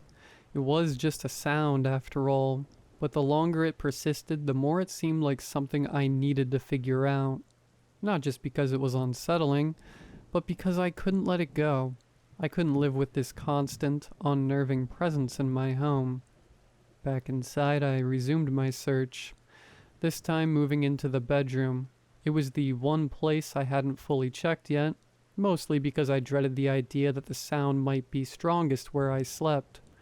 I stood in the middle of the room, listening intently, and there it was again, faint but steady, like it had been all along. I crouched down, checking under the bed, even though I knew there was nothing there. The floorboards creaked slightly as I shifted my weight, but that rhythmic pulse remained constant. I moved toward the closet next, pulling the door open and rifling through my clothes and boxes, but there was nothing unusual. No hidden vents, no odd wiring. Nothing. I sat down on the edge of the bed, staring blankly at the wall, feeling defeated. I had tried everything, and yet the sound persisted, as if it was mocking my attempts to understand it. And then I realized something. I had been trying to track it down physically, like it was a problem I could solve by moving things around or turning off devices. But what if it wasn't something in the apartment? What if it was something in the apartment's history? The thought made my skin prickle. I didn't like the direction my mind was going, but I couldn't ignore the fact that nothing I had done so far made a difference. I grabbed my laptop and sat on the kitchen table, determined to find out more about the building. It didn't take long to track down basic information. The building was constructed in the early 70s, as I suspected, and had gone through several ownership changes over the years. But what caught my attention was an article buried deep in the old local news archive. The headline read, "Body discovered weeks after tenant's death in local apartment." My heart skipped a beat as I clicked on the link. The article was brief, a few paragraphs detailing how the body of a middle-aged man had been found in his apartment several weeks after he had passed away. Neighbors had complained about a smell, leading the landlord to enter the unit. By then, the body had decomposed, and the man had been dead for nearly a month. I read on, my eyes scanning for details. The article didn't mention which unit the man had lived in, but it did say that the building's ventilation system had been faulty at the time, which had delayed the discovery of the body. For weeks, the man's decomposing body had been releasing gases into the air, and it wasn't until the smell became overwhelming that anyone realized something was wrong. I sat there staring at the screen, my mind racing. Could it be? Could the strange sound I was hearing be connected to that? It seemed far-fetched, but at the same time, it was the only thing that made any sense. The ventilation system, the pipes. It had to be something left over from that, right? Some lingering effect of the tragedy that had taken place in the building all those years ago. But even as I tried to convince myself that it was a rational explanation, the thought of it unsettled me deeply. I couldn't shake the feeling that there was more to this, something I wasn't seeing yet. And as I sat there, the rhythmic sound continued, steady and unrelenting. It was as if the apartment itself was breathing. After reading the article, I couldn't shake the image of the decomposing tenant from my mind. It was disturbing enough that someone had died alone in this building and remained undiscovered for weeks. But what really gnawed at me was the possibility that I had moved into the very same apartment. The sound I'd been hearing, steady, like someone breathing, felt all too connected to the story. The next morning I decided to take things further. I wasn't satisfied with what I had learned online.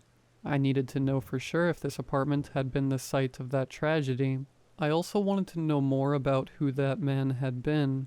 Was there something about him that might explain the strange presence I was feeling? My first step was to visit the building's property management office. I figured they wouldn't give me detailed information about former tenants, but I hoped they might at least tell me more about the apartment itself. I had never met the landlord personally, only dealt with the office staff when signing my lease, but I was determined to get some answers. I walked over to the office, a small, unimpressive space tucked behind the main building. The receptionist at the front desk glanced up as I entered, giving me the bored, detached look of someone who dealt with too many tenant complaints. I cleared my throat and tried to sound casual. "Hi, I live in apartment 6B, I said, leaning on the counter. "I was wondering if you could tell me anything about the history of the unit. I'm just curious about who lived there before me." She frowned slightly, typing something into her computer. "Is there a problem with the unit?" she asked without looking up. "No, no problem," I replied, though I could hear the nervousness creeping into my voice. I heard something about the building's ventilation system being an issue a while back, and I was curious if it affected my apartment. I like to know the history of places I live, you know?" The receptionist hesitated, her finger still hovering over the keyboard. "The building's old," she said, in a tone that suggested she didn't want to deal with whatever concern I might bring up next. "There have been repairs over the years, sure, but we take care of any major issues. If you're having a problem, I can send maintenance." I shook my head quickly. "No, it's not that. It's just, was there ever an incident in that apartment? Like, did something happen to a former tenant?" Her eyes flickered with something like recognition. She glanced at the screen in front of her again, then back at me, her expression guarded. "I'm not really supposed to share details about previous tenants," she said slowly, choosing her words carefully. "But there was an incident. It was a long time ago." I leaned in, my curiosity growing. "An incident? What kind?" The receptionist glanced around as if checking to see if anyone else was listening. Then, lowering her voice, she said, "A man passed away in that apartment a few years ago. Natural causes, I believe, but he wasn't found for a while. There was an issue with the ventilation system at the time, and..." She trailed off, clearly uncomfortable discussing it further. So, it was true. My stomach twisted as I realized I had been right. I was living in the same apartment where that man had died. I thanked the receptionist and left the office, my mind racing. I had the confirmation I needed, but it didn't make me feel any better. In fact, it only made things worse. The idea that I had been hearing something connected to that man, or to his death, was too unsettling to ignore now. I couldn't just write it off as pipes or ventilation noises anymore. There was a connection between the sound and the history of the place, even if I couldn't fully explain it yet. Back in the apartment, I found myself more aware than ever of the space around me. Every corner, every wall felt heavy with the knowledge of what had happened here. I tried to keep myself busy, telling myself it was all in my head, but the sound was there again that night, steady and rhythmic, as if something was lingering just beneath the surface of normal life. That night, I barely slept. My thoughts kept returning to the article, to the details the receptionist had confirmed. I found myself wondering about the man who had died here. Who was he? How had he ended up alone, unnoticed for so long? I tried to picture his final moments. Did he know he was going to die? Had he tried to call for help, but no one heard him? The next morning I decided I needed more information. I had to understand the full story.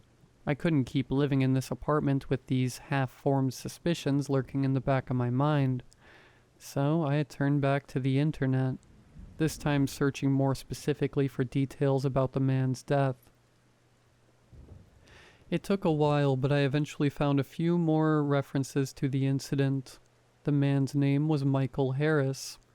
He had been in his late 50s, lived alone, and from what I could gather, had no close family or friends nearby.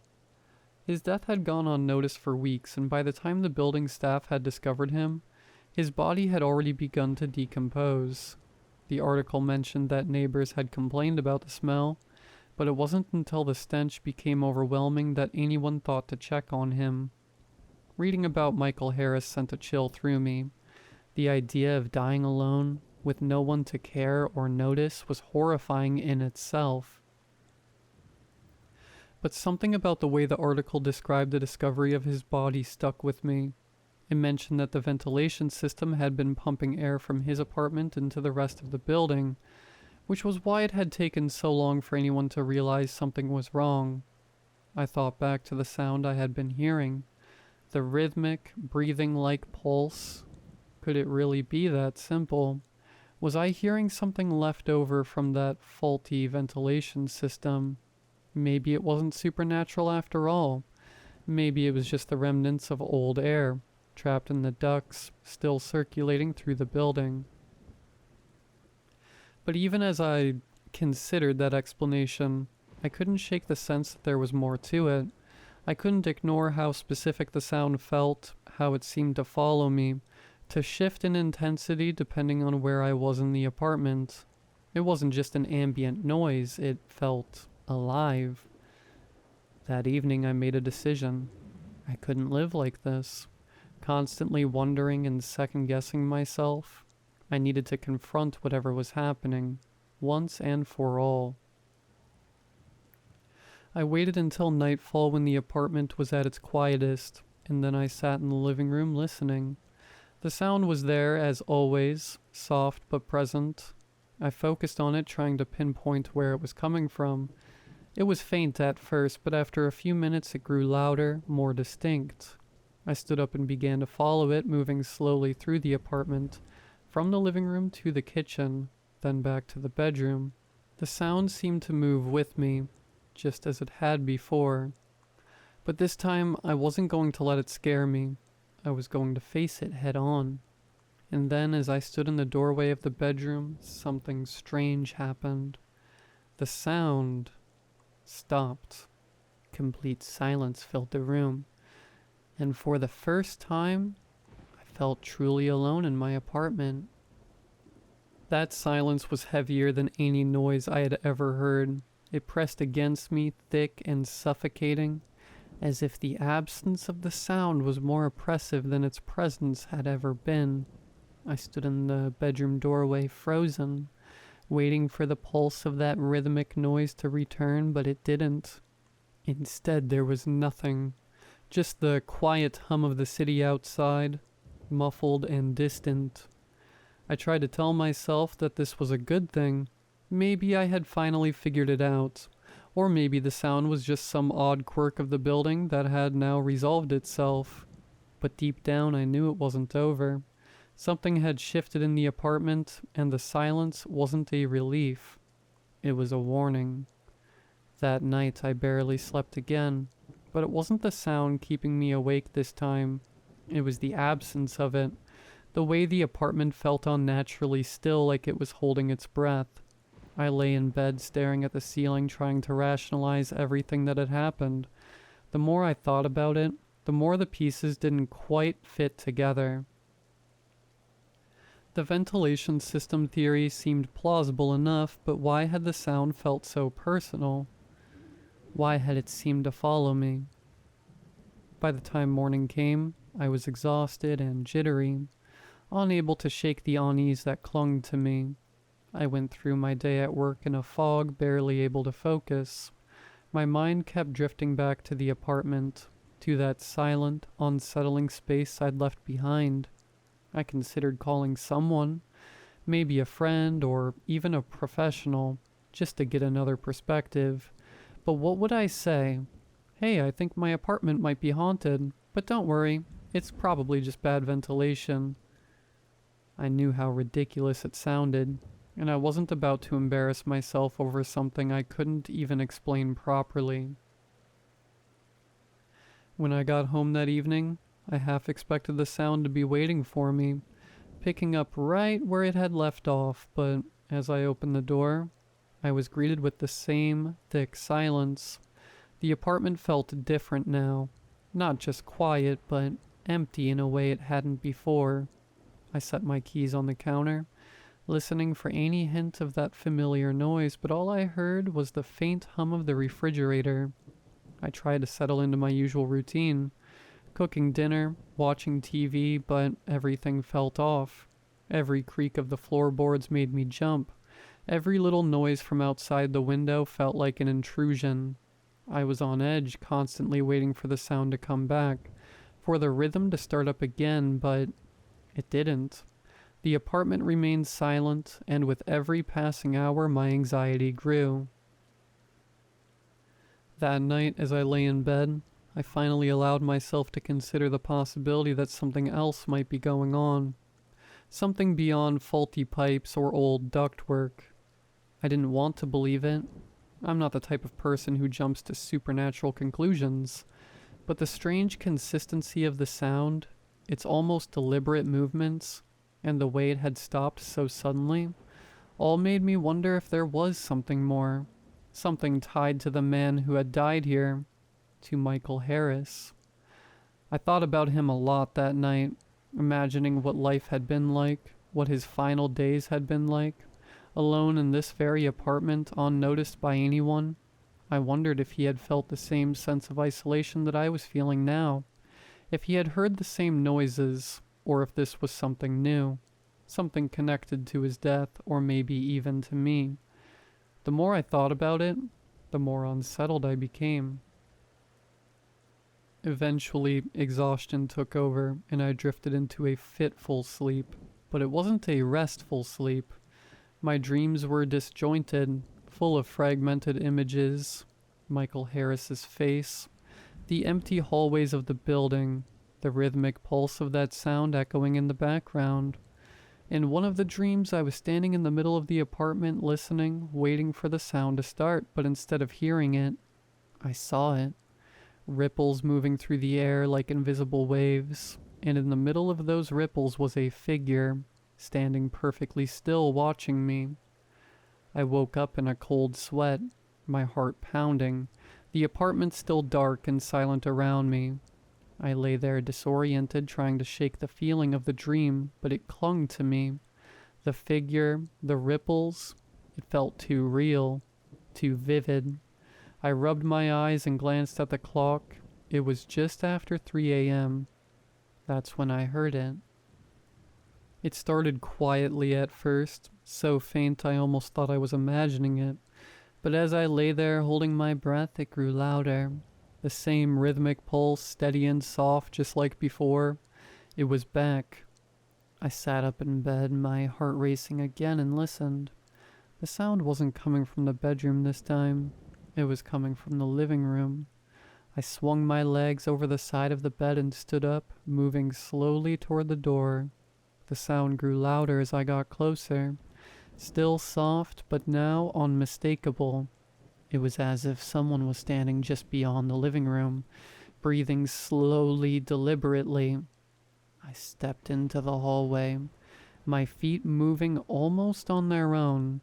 My mind was racing, trying to make sense of it, but nothing added up. I wasn't scared exactly, but I was tense, every muscle in my body on high alert. I told myself I was going to confront it, whatever it was. There had to be an explanation.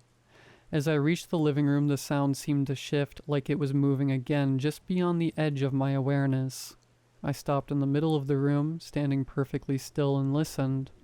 The pulse was steady now, louder than before, but still soft enough that it felt distant, like it was coming from just beyond the walls. And then, as suddenly as it had started, the sound stopped again. I stood there in the middle of the living room, surrounded by silence, my breath shallow and my pulse racing. I didn't know what to do. I had no idea where the sound had gone, or why it had stopped. All I knew was that it had come back, and this time it felt different, more deliberate, more aware. I glanced around the room searching for anything out of place, but everything looked normal. Just my furniture, my belongings, the same space I had been living in for weeks. But something had changed.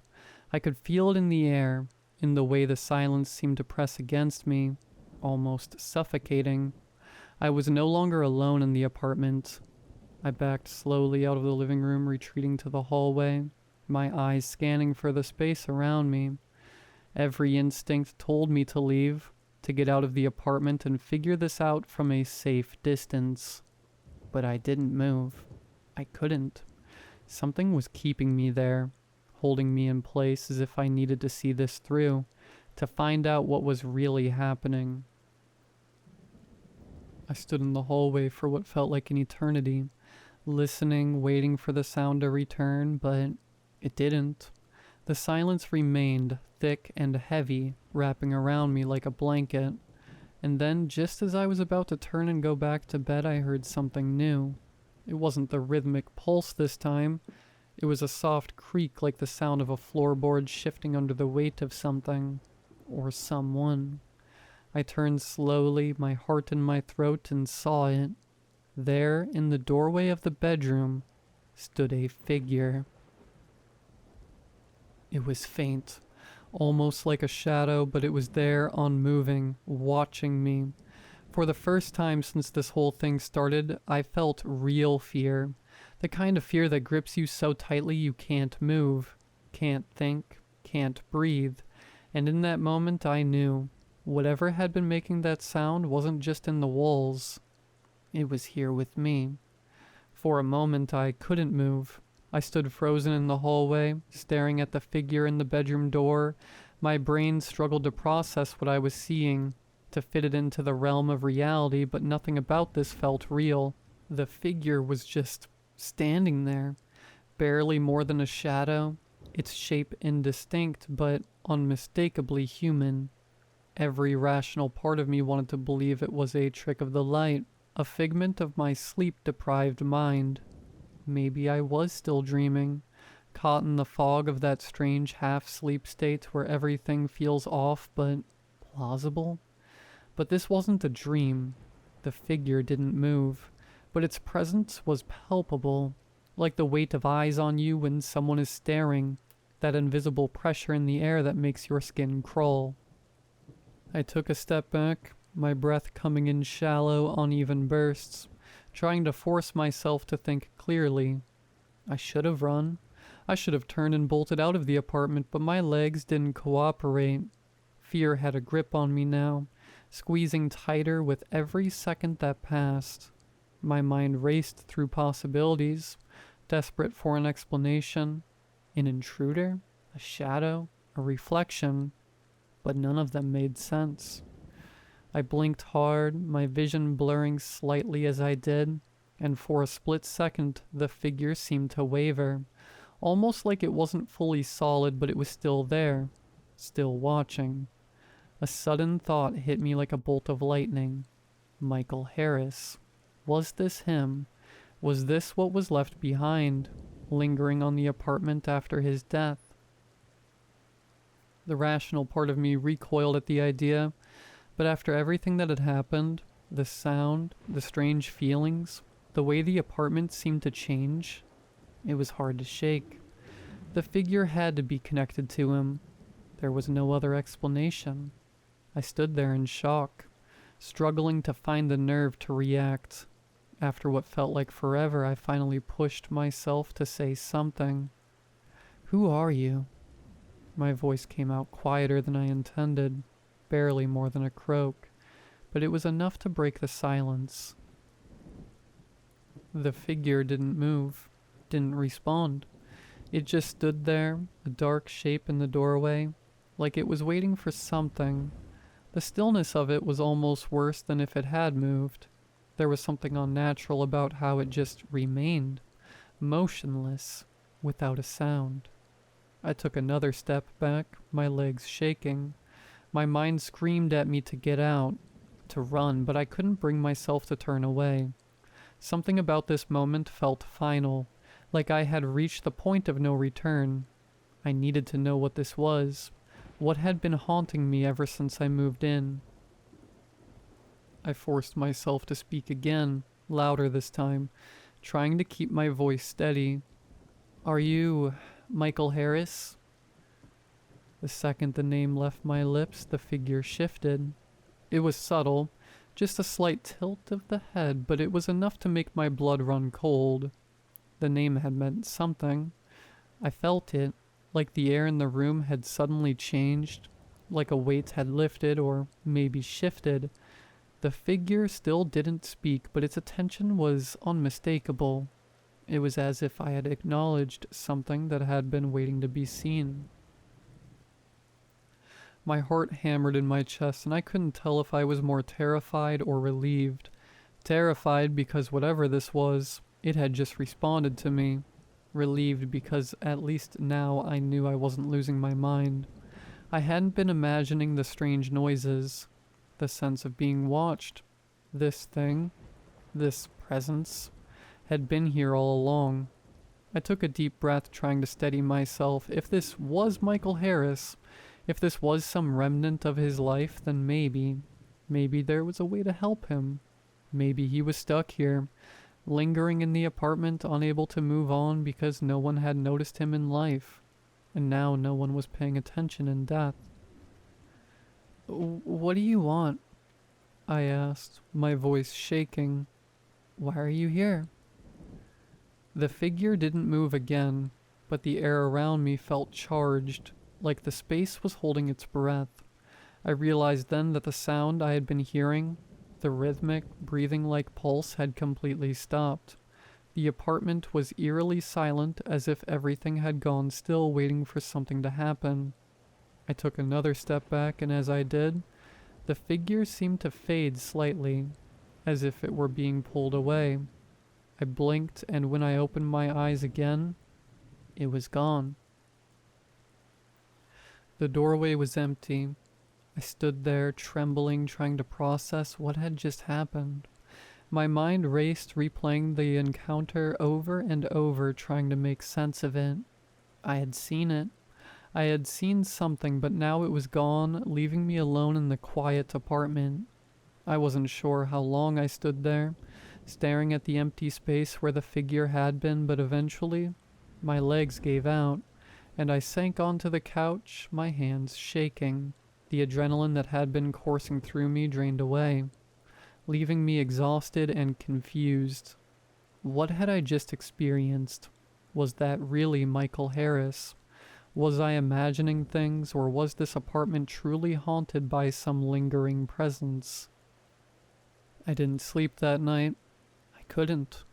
Every creak of the floor, every shift of light had me on edge, waiting for the figure to return, but it didn't.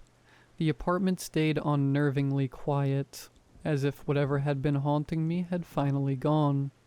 The next morning I made a decision. I couldn't stay here any longer.